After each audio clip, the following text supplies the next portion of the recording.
Sófocles foi um dramaturgo grego considerado um dos maiores intelectuais da antiguidade. Ele produziu aproximadamente 120 peças, entre elas Édipo Rei e Antígona. A história de Édipo foi tema até de novela da Rede Globo, isso para quem lembra, né? Sem saber, Édipo mata seu pai e se casa com sua mãe Jocasta. O resultado dessa união são 4 filhos, 2 homens e 2 mulheres. Ismênia e Antígona. A tragédia de Antígona começa quando ela quer enterrar o seu irmão Polinice, morto em um confronto com soldados do rei. A gente conversa agora sobre esse assunto no quadro Direito em Pauta de hoje. Pode rodar a vinheta.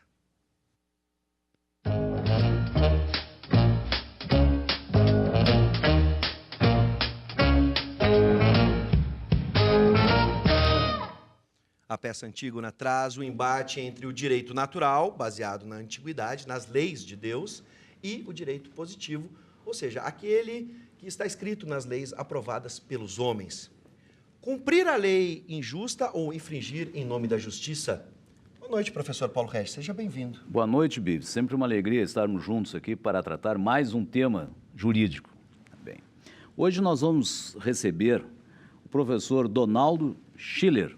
O professor Donaldo Schiller é doutor em letras, livre docente pela Universidade Federal do Rio Grande do Sul e pela PUC, professor aposentado em língua e literatura grega pela URGS, professor do curso de pós-graduação em filosofia da PUC, escritor e tradutor, gaúcho honorário, cidadão de Porto Alegre, recebeu a medalha Negrinho do Pastoreiro.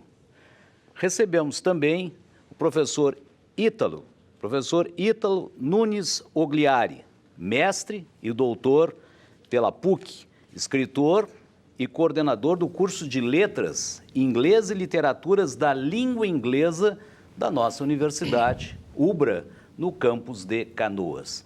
E como sempre, Bives, o nosso professor Jorge Trindade, que, entre outras disciplinas, leciona Psicologia Jurídica no curso de Direito do campus Canoas. Sejam bem-vindos, professores.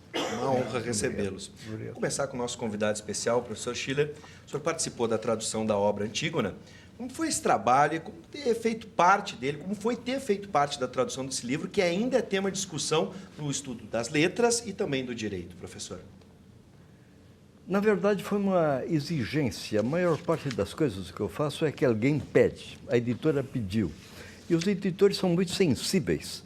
Esse livro em packet pela LPM já vendeu cerca de mais de 50 mil exemplares. Isso é uma enormidade no Brasil, porque no Brasil você publica um livro, vende 3 mil, já é uma grande coisa. Pois esse vendeu 50 mil. Um dos motivos é o tema. O problema, efetivamente, é um problema feminino. E esse problema feminino ele estava em discussão no V século a.C., muito importante. Sófocles foi um deles, outro foi Platão.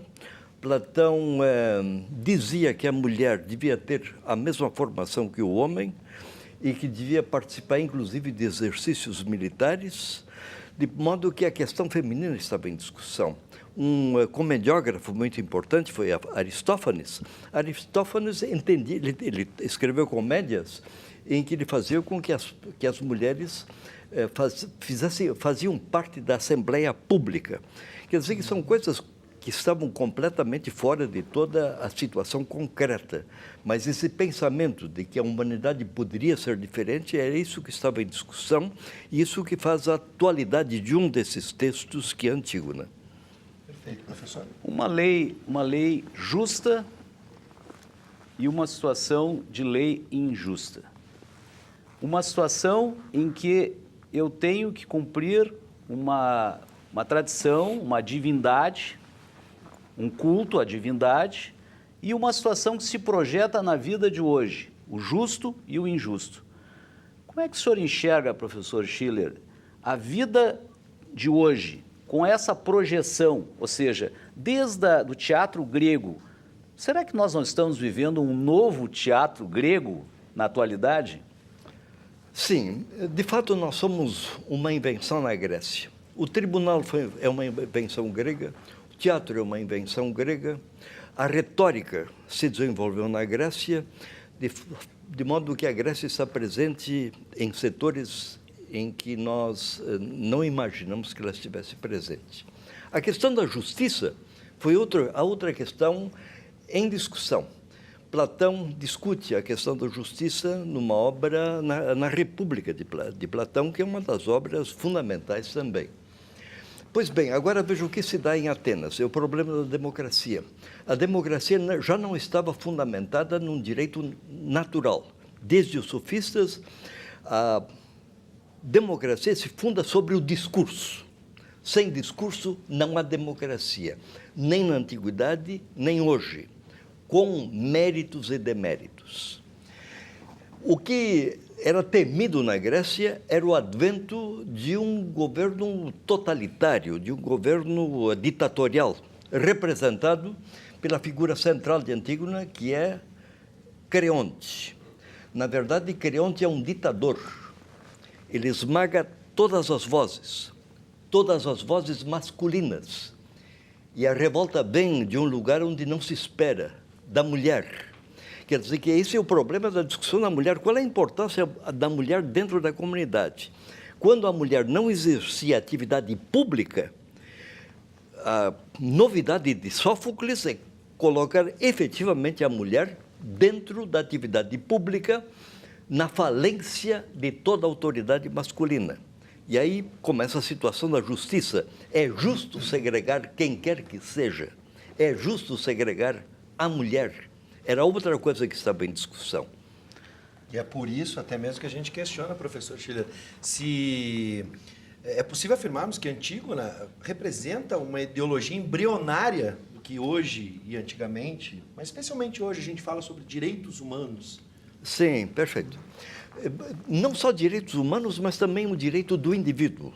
Quer dizer que deve-se fazer... Há autores que fazem diferença. O direito humano é uma questão abstrata, mas o direito do indivíduo. A Antígona não estava interessada em direito humano porque esse conceito não existia. Sim. Pois bem, mas ela age como indivíduo. Ela diz, eu tenho o dever e, portanto, o direito de prestar homenagem fúnebre ao meu irmão. Diga o ditador o que disser. Quer dizer que é a afirmação de um direito individual, inclusive também uma posição democrática, o valor do indivíduo, não é? Professor Ítalo, como é que nós podemos transpor Antígona para o mundo de hoje, em razão dessas orientações recebidas pelo professor Schiller? Bom, em primeiro lugar, obrigado pelo convite. Quando eu penso na Antígona, e eu aproveito este momento para, inclusive, perguntar para o professor Donaldo, né, transpor para os dias de hoje. A Antígona e as obras e as tragédias gregas, e assim Aristóteles trabalhou com elas, né, ao estudá-las, tinham um impacto, um efeito social, elas tinham um propósito social muito grande. Né, elas tinham, assim como nós temos a TV hoje, assim como nós temos a mídia toda hoje, né, a tragédia grega, ela possuía uma função social muito grande. Uma obra dessa que tem que discute, né, essa questão de justiça, do direito, né, dessa individualidade, né, provavelmente teve, na sua época, um grande impacto, né, um grande efeito. E eu gostaria, inclusive, de saber do professor como é que funcionava, qual era o impacto de uma obra como essa na Grécia Antiga, qual o efeito que ela causava, para quem ela causava esse efeito, professor? É uma pergunta excelente, e aí a gente reflete sobre a questão do teatro. O teatro é uma instituição pública. No teatro se discutiam problemas públicos, isto num Estado democrático. E as mulheres frequentavam teatro, professor? Pois bem, não frequentavam, esse é o caso. Sim, mas mesmo não frequentando, há teatros para 10 mil espectadores. Masculinos? Sim, mas é um estádio de futebol? Sim, ainda. Quem é que frequenta estádio de futebol? São homens, algumas mulheres, mas enfim... Mudou um pouquinho. Mudou um pouquinho. Predominantemente são homens. São homens. Inclusive, as torcidas organizadas eliminam as mulheres. O negócio é um negócio de violência, não é? Por isso, a presença da mulher é fundamental. A mulher é civilizadora. a mulher também civiliza o futebol e as torcidas de futebol, não é? Agora, veja o seguinte, aí tem que se fazer uma diferença entre o direito e a realidade cotidiana. O direito ateniense, efetivamente, colocava a mulher dentro da situação dos filhos menores. Isso significa, ela tinha que ser representada publicamente por um homem, ou então pelo marido, pelo pai, pelo irmão mais velho, pelo tutor, quem quer que seja, mas era representada por um homem. Isso não significa que a mulher não tivesse tido uma presença efetiva dentro do Estado. Tanto assim que os homens passam a refletir sobre essa situação do direito. Quer dizer que é uma situação de contestação. Poderia-se dizer na época, se dizia que é uma situação puramente idealista. Pois bem, mas essa ideia, mesmo que leve 2000 anos, ela se impôs. Quer dizer que a mulher começa a nascer, digamos, 500 anos antes de Cristo na cidade de Atenas. É o primeiro lugar em que se discute o problema feminino. Ainda assim, professor Jorge Trindade, que vai tomar a palavra agora, já trago um questionamento para o senhor também nas suas reflexões sempre muito oportunas. A gente vê, por exemplo, na vida pública, a presença da mulher dentro das instituições políticas, especialmente na política, ainda a presença é pequena e a participação é pequena. Complementar a porção, dizendo que hoje, no mundo jurídico, há uma predominância, inclusive na magistratura, Ministério Público. Né? Verdade. Antes de eu fazer uma pergunta direta ao professor Donaldo Schiller, de quem eu tenho muita honra, que foi meu professor e sempre será o meu professor, eu queria lembrar que sexta-feira passada, o professor Donaldo Schiller lançou mais uma obra, né, esta vez com o título Joyce era louco, um ponto de interrogação. Essa obra foi lançada, então, na sexta-feira passada, pelo Ateliê de Editorial. Recomendo a todos, fica aqui uma sugestão de leitura de mais uma das belas obras do professor Donaldo. E que são muitas. Que são muitas. Verdade. Mais uma. Eu provocaria um pouco o professor Donaldo dizendo isto. Primeiro, Antígona e as obras de Sófocles são obras de sempre, é uma obra de atualidade hoje. Pode-se dizer que isso aqui é de 2000 anos e é de hoje, de 2017? Veja o seguinte, existe uma situação diferente a cada época, mas existem ideias que devem ser revistas de tempo em tempo. Agora, o apelo de Antígona sobre o público feminino, inquestionável. Veja, 50 mil exemplares em pocketbook pela LPM. Grande parte desses leitores são mulheres. Quer dizer que a mulher se reconhece em Antígona. Isso significa que a mulher ainda não atingiu a plenitude de ser mulher. Agora, uma lição de Sófocles. Ninguém ensina a mulher a ser mulher. Se a mulher não luta por ela, eu reconheço o feminino na exigência da mulher. Não é homem que vai determinar o que é mulher. Agora, veja, isso foi inventado por um homem. Um homem inventa a mulher. Quer dizer que a mulher rebelde, revolucionária é a invenção masculina. Aí essa situação de sexo, de gênero, ela tem fronteiras, não é? Fronteiras que são ultrapassadas.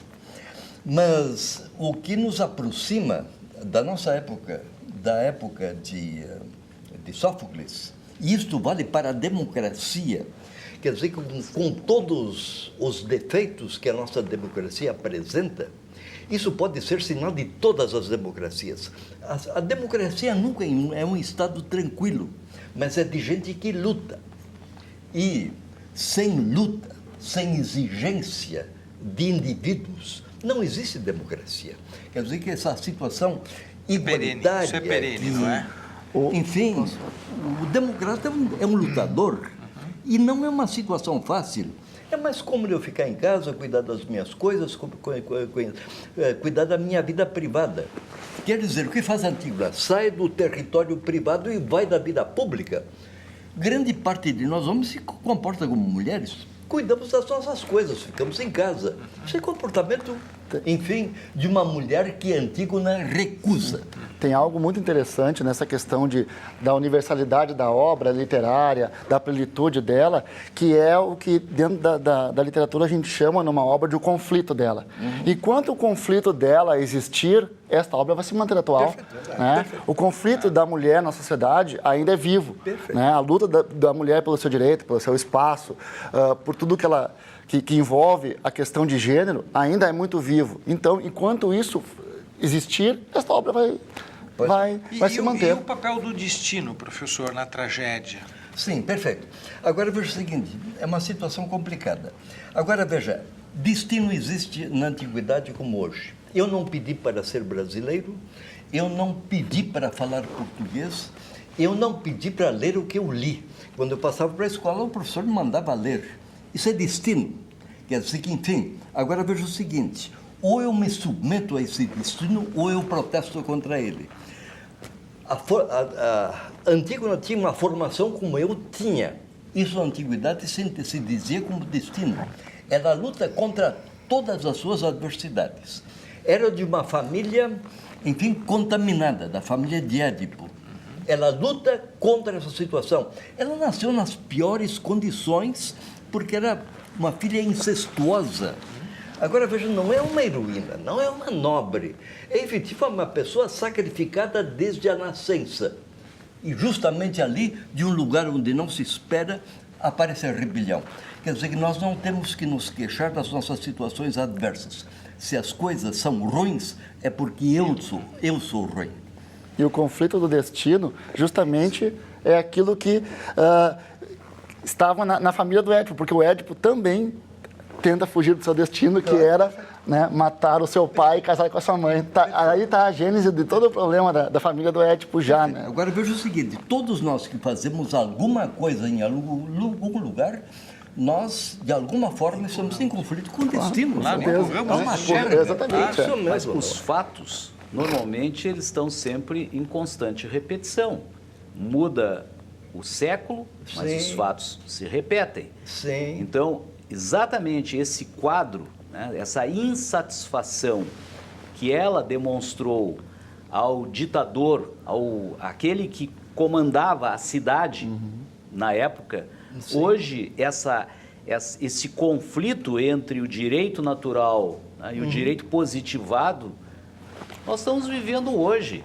Sim, há poucos dias, o ministro do Supremo Tribunal Federal, que exerce a condição de vice-presidente na Corte do Eleitoral, acabava de se manifestar, dizendo que houve, sim, uma manifestação técnica. Entretanto, talvez ela não seja a melhor. No entendimento dele, ela não era a melhor decisão.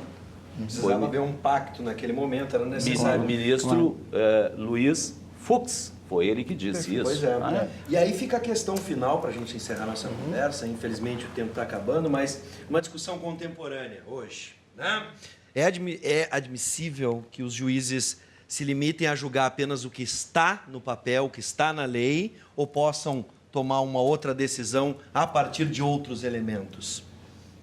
A lei é simplesmente... eu devo estar sempre julgando a letra fria da lei. Exato. Ou eu posso trazer toda uma visão, um conhecimento para aquela decisão? Pois é.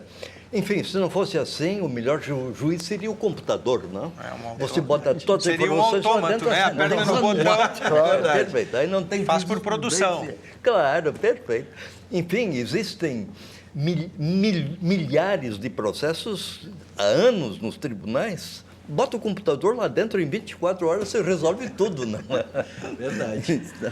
Bom, eu quero agradecer, estou encantado, tivemos uma brilhante aula. Professor Donaldo, seja sempre bem-vindo. Professor Ítalo é da casa, está em casa, por isso é sempre bem-vindo também. Professor Jorge Trindade, professor Paulo Regis. Queremos agradecer também. Até o nosso próximo encontro. Claro, né? até o próximo. E já fica um convite para a gente, sim. olha, falar sobre tragédias gregas, enfim, E é sobre a história interessante que o grega. nosso telespectador É sempre contemporâneo. fique atento a isso. Veja, a tragédia grega se reflete no mundo de hoje. Verdade. Sejam sempre bem-vindos. Muito obrigado, professores.